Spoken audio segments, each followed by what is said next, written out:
religion. My parents divorced when I was quite young and my mum didn't believe in God at all.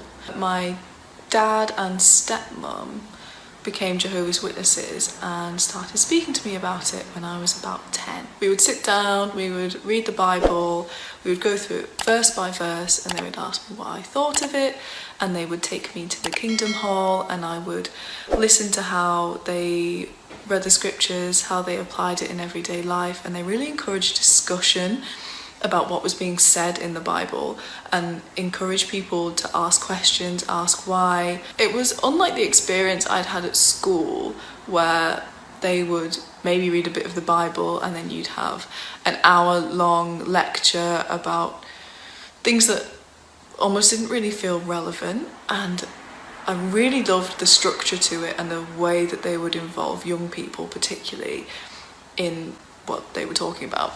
I didn't really take it that seriously because I was so young and I didn't live with my dad. So when I went home, my mum obviously didn't, and there wasn't that influence there.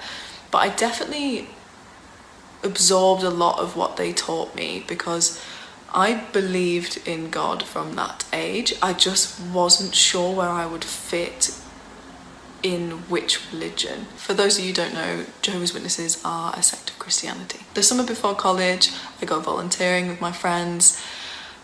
Everyone else in the group is Muslim, so we obviously end up making friends with them and talking to them, and that stimulates a little bit of conversation about religion and what they believe. Honestly, it wasn't the best experience because there were a lot of cultural views and also a little bit of hostility towards white girls in particular in the culture and the religion.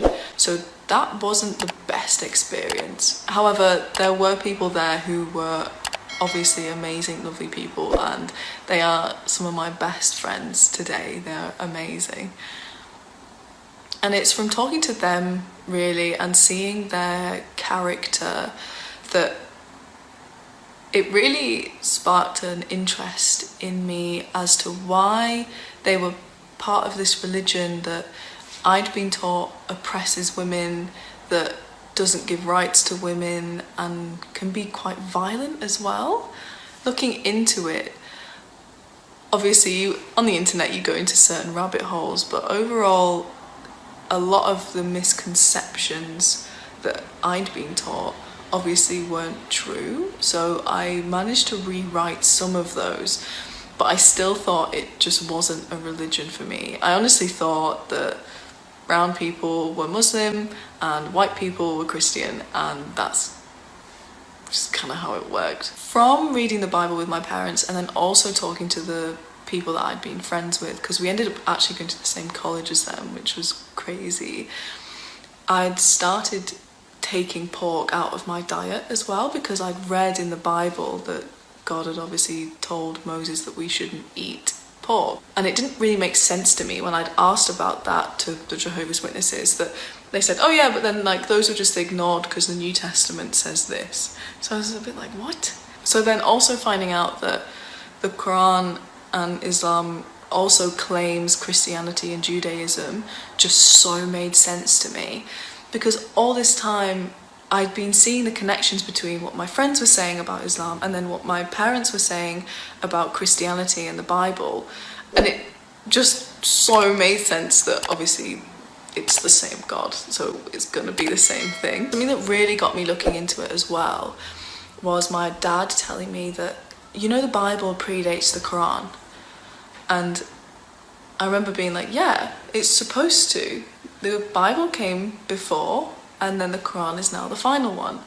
And he obviously just didn't know how to answer that, because there was so much that we are not taught, because there is so much bad stuff said about the religion in the media that actually has no basis.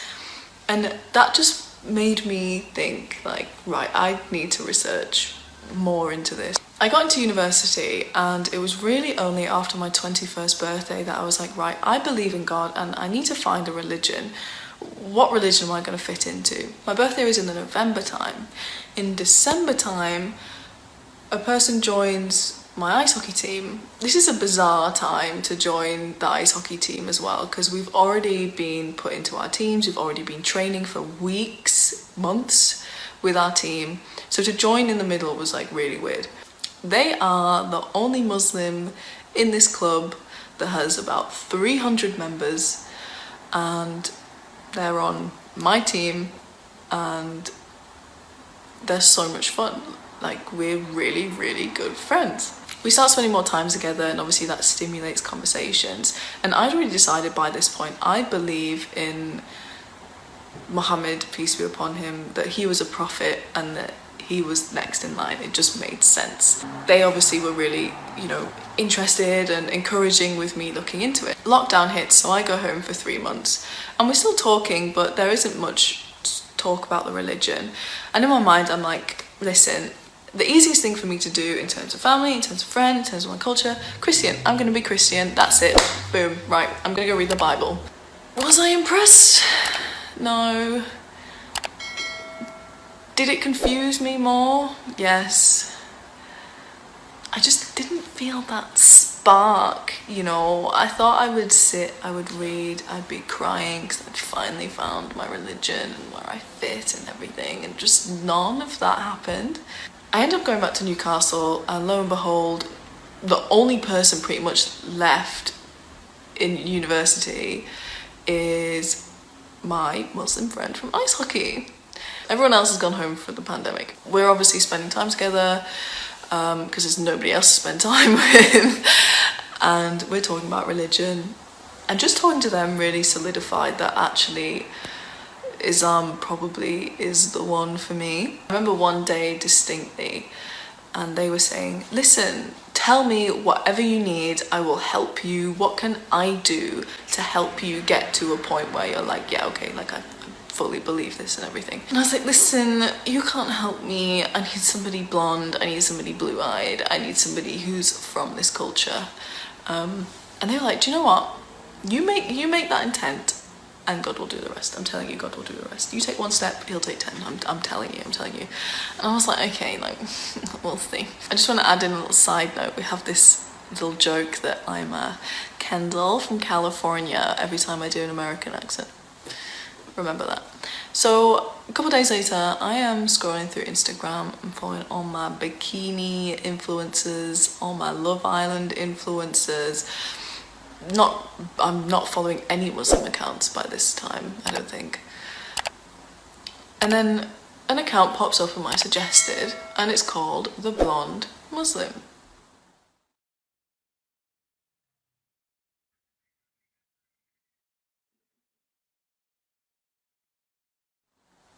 She has blonde hair, blue eyes, and she is Candace from California.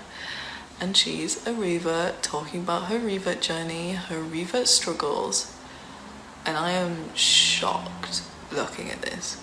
I remember thinking, like, I can't tell my friend about this because to have such a clear sign, I can't ignore it as soon as I tell somebody about it. For me, this just summed up exactly who God is. Like, I get upset talking about it because to have a sign that's like, I hear you on a spiritual level, here is somebody that is going on the same journey as you, that will experience really similar things to you, here it is. And then to have that added humour of, listen, this is the joke that you have with this person, I'm just gonna put this joke in as well for you. I obviously end up telling my friend, and they're like, come on. So I start reading the Quran, and I'm like, listen, I don't care what mad coincidence it is that, you know, this account popped up on my feed, okay?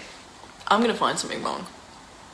Trust me, I tried. Anything I found wrong, I went and researched, and I was like, okay, now that makes sense. And actually the hadiths that surround it make it more than fair. And I was just so impressed by the religion. I really didn't want to be though. And even with the environment that I was living in, you know, it's a pandemic, I can't see my friends, I can't see my family, I'm living on my own. I just didn't feel lonely. This sense of peace that overcame me was what I'd been looking for. And it's what I hadn't found in the summer that I was trying to read the Bible. I was quite happy doing all that because, you know, for me, I felt like, yeah, I'm Muslim, like I've been praying, you know, I'm dressing more modestly and everything. And I remember having a conversation with a friend and they were talking about beautiful mosques and, you know, oh, they'd love to show me. And they're like, oh, but I don't know if they let non-Muslims in. And they're like, oh yeah, like of course they do, like in visitor hours. I'm not Muslim. I was literally indignant. I was like, I'm doing all this, I believe all this, does that not make me Muslim?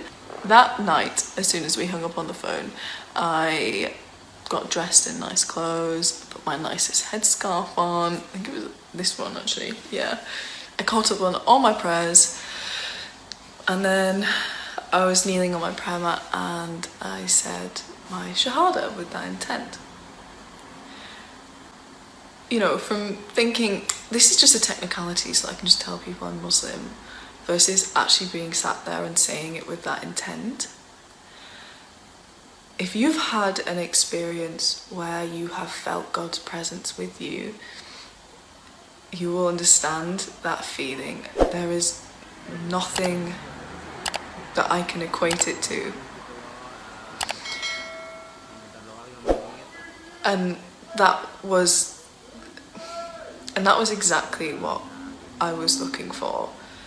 And I always go back to that moment when I have wobbles in my faith, or if I wonder if what I'm doing is right, because it might sound crazy, but I felt God there. I felt him see me say it, and I felt him accept me, and it didn't matter you know, what colour my skin was, what colour my hair was, where I came from. This was it, this was my religion. After that, I mean, I just carried on reading, and I made this Instagram to try and find other sisters like me, other born Muslims, just to create a group around me that shared the same beliefs as me. Also, after saying my shahada, I realised that the people that I kept closest to me were also Christian. And that's really, really interesting, because to find people my age that are in university that have a faith and believe it to the extent that they'll admit it and they'll have conversations with you about it, I think is quite rare. And my closest friends turned out to be Christian. They get it, they get my beliefs, they don't think I'm crazy when I talk about God. And it was really comforting just to have those people that had been put in my life years previously that support me in this. Despite it not being a religion, they still support me in this. And also girls from volunteering that I have stayed friends with that are also Muslim. And one of them got me a bracelet with my the date I said my shahada engraved on it. Yeah, so that is my rebirth story. That's as many details as I could fit in, because otherwise this video would be so long. If you want any more details, let me know, and I hope you all have a blessed day.